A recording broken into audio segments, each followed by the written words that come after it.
Assalamualaikum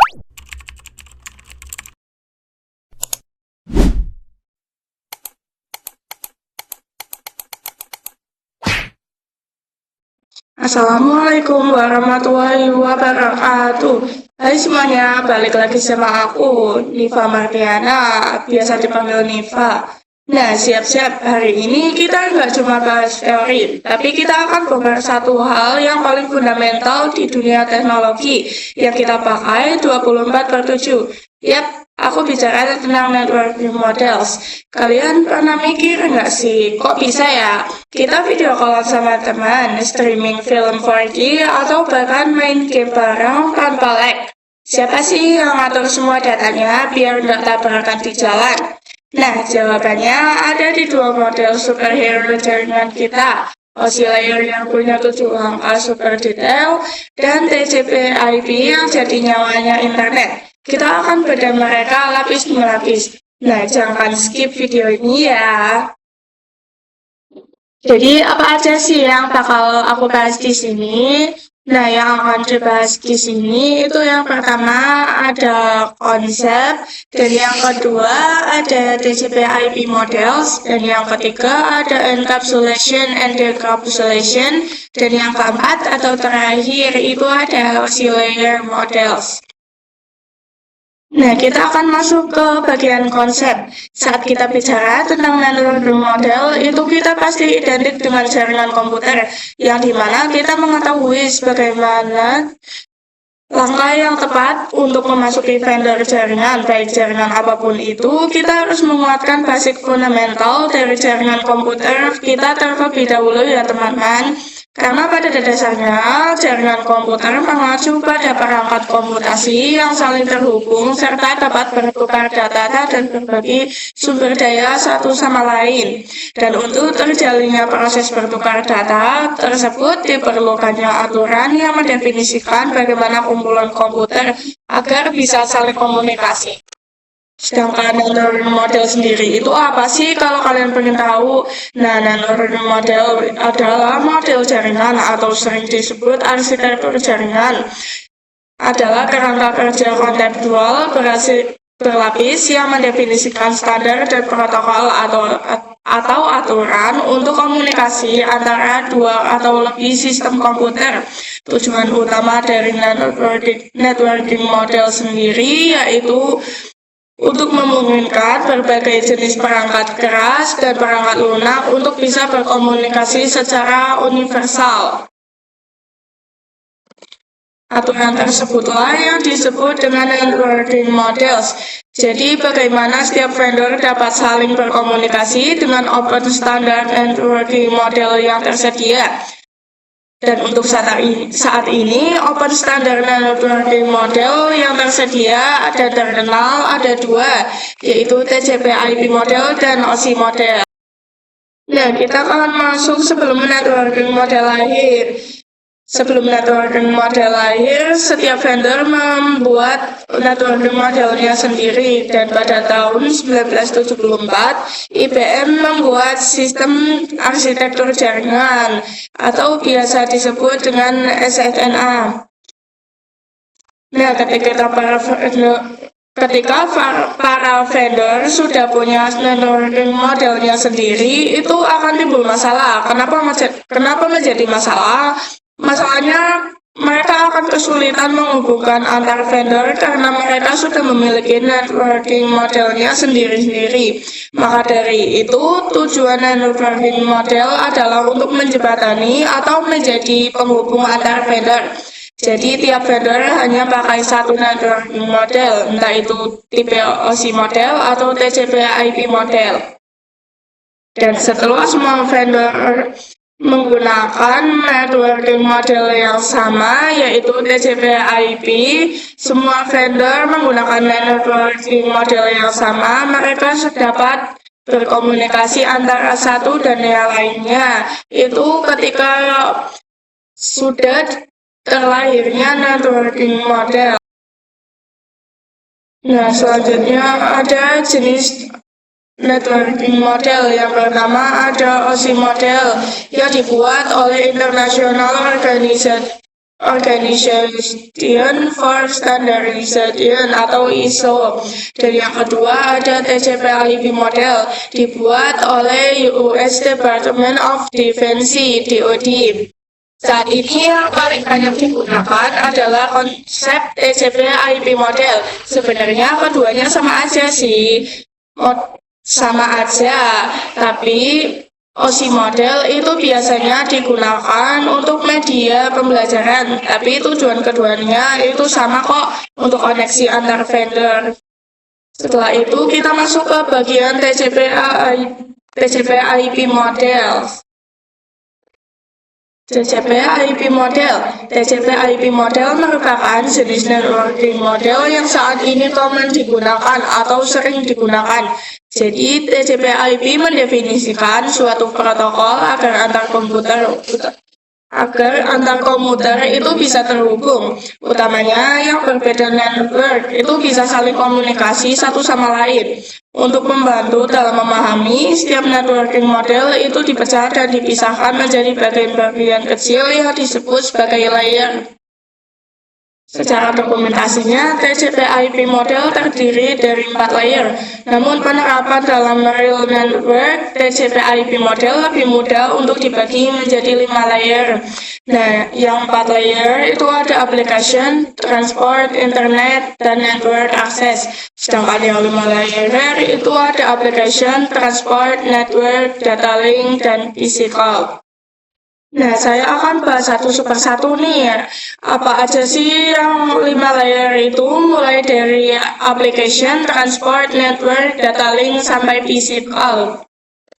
Yang pertama itu application layer. Application layer berfungsi sebagai antarmuka dengan aplikasi, mengatur bagaimana aplikasi dapat mengakses jaringan, kemudian membuat pesan berskala. Kita lihat di sini.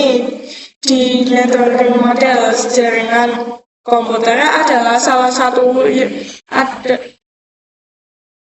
kita dapat melihat di sini bahwa jaringan komputer adalah sesuatu yang rumit dan kompleks, baik itu dari perangkat-perangkatnya, media penghubungnya, sampai pada aplikasi yang berjalan di dalamnya. Dan perangkat-perangkat tersebut biasanya diproduksi oleh vendor yang berbeda-beda, seperti router board yang diproduksi MikroTik dan Cisco, kemudian web browser yang ada dibuat oleh Google dan Mozilla, dan lain sebagainya. Dari hal berikut, disinilah fungsi networking model.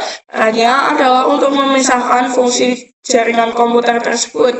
Nah, bagaimana caranya? Caranya adalah dengan membuat beberapa lapisan fisik hingga non-fisiknya. Pada setiap lapisan terdapat kumpulan-kumpulan aturan yang harus diikuti oleh setiap komponen agar dapat saling berkomunikasi dengan komponen yang lainnya. Dengan demikian, dapat disederhanakan bahwa tujuan dibuatnya networking model adalah sebagai aturan yang harus diikuti oleh pembuat perangkat atau vendor. Nah, di sini kita dapat melihat dari kedua gambar ini, yang ini itu tidak menggunakan networking model, sedangkan yang sebelah kanan itu menggunakan networking models. Terlihat sekali ya perbedaannya. Yang sisi kiri itu terlihat lebih berantakan dan tidak beraturan, sedangkan yang sisi kanan itu sangat beraturan.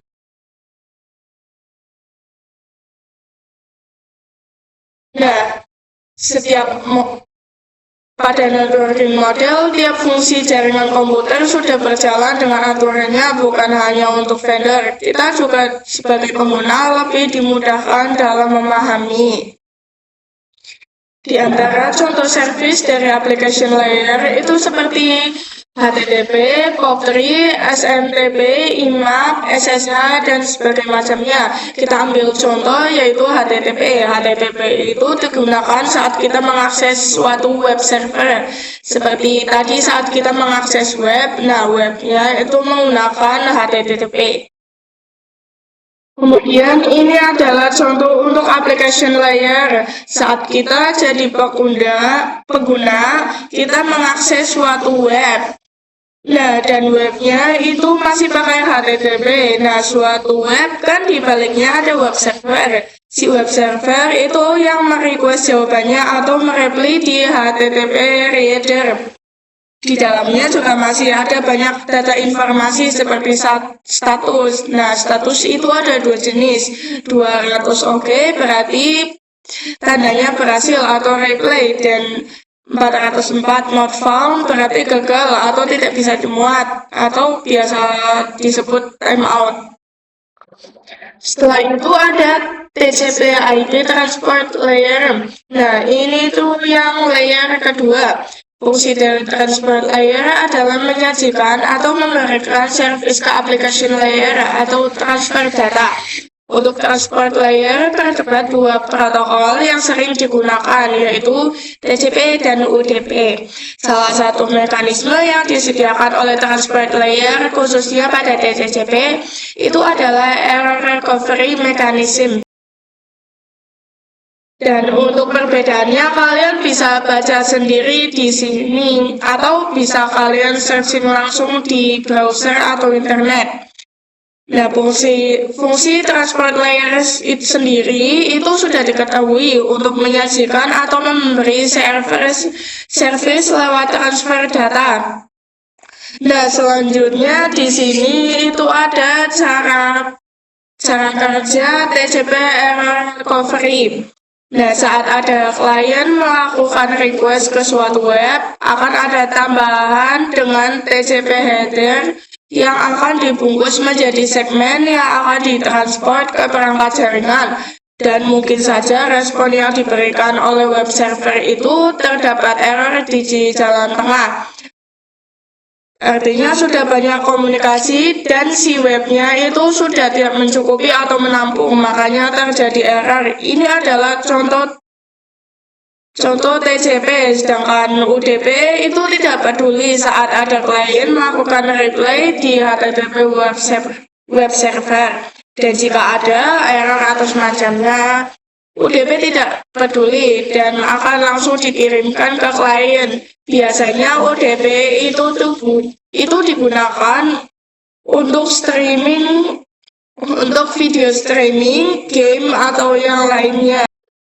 Untuk network layer sendiri hanya terdapat satu contoh, yaitu IP. Dan IP menyediakan dua fitur yang sangat penting, yaitu addressing dan routing, yang dimana berfungsi untuk menangani konektivitas dan pemilihan jalur. Setiap perangkat jaringan memerlukan alamat unik di jaringan. Seperti halnya kita, jika ingin berbicara dengan teman, pasti kita akan memanggil nama mereka, begitu cuma IP address. Makanya IP address itu memerlukan alamat unik di jaringan supaya mereka bisa berbicara atau komunikasi antara satu dan lainnya. IP atau singkatan dari Internet Protocol terdapat dalam network layer, digunakan untuk mengadreskan atau komunikasi antar perangkat jaringan. Terdapat dua jenis IP address. Yang pertama yaitu IP versi 4. Pengalamannya yaitu 32 bit, terbagi menjadi 4 blok. Dan maksimum hostnya yaitu 4,29.4,967,296. Dan yang kedua yaitu IP versi 6. Pengalamannya yaitu 128 bit, terbagi menjadi 8 blok, dan setiap blok ada 8 bit. Jumlah maksimum hostnya 4,29.4,920,938,463,374,607 dan seterusnya. Selanjutnya ada pengertian dari addressing. Jadi kalau yang addressing itu bahwa IP address itu sendiri, yaitu memberikan nama pada perangkat di jaringan komputer. Nah, selanjutnya itu routing. Routing adalah salah satu fitur yang disediakan pada IP bagian network layer yang bekerja layaknya kantor pos, mencari rute tercepat untuk sampai tujuan. Nah, selanjutnya kita masuk ke OC models yang bagian layer.